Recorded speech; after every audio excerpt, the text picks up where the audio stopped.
Председателе, навистина немав намера повторно да земам збор за оваа точка, меѓутоа ме испровоцира говорот на колегата Бојковски, кој што исклучително го почитувам како човек, меѓутоа сакам да го потсетам дека неговата политичка партија ветуваше пред 4 години дека ќе набави 250 нови екоавтобуси.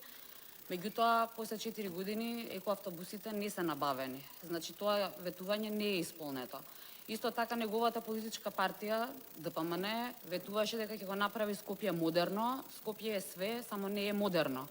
И сега како да веруваме ние дека и владата ветила дека за месец дена ќе има нови автобуси и ние сега треба да веруваме и граѓаните да веруваат дека навистина за месец дена Скопје ќе добие нови автобуси. Извинете, ама се гледаат делата, не зборовите, а делата покажаат дека на ДПМН не треба и не смее да му се верува, затоа што не ги исполнува ветувањата.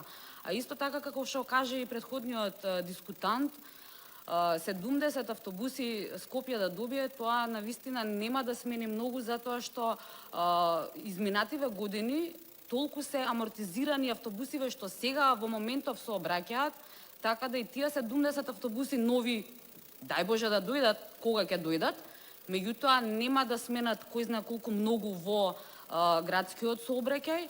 А исто така, очигледно, секогаш кога ДПМН е на власт, граѓаните треба да живеат во идно време, дека некогаш нешто ќе се случи, ќе се набави, ќе се живее подобро. Меѓутоа, мислите дека граѓаните ќе заборават изминативе 3 години на сообраќајната голгота која што ја помина, дека чекаа и по 40 минути, по саат време и на дожд, и на снег, и на сонце, и дека тоа сега и утре да ги набавите автобусите, дека така лесно ќе го заборават?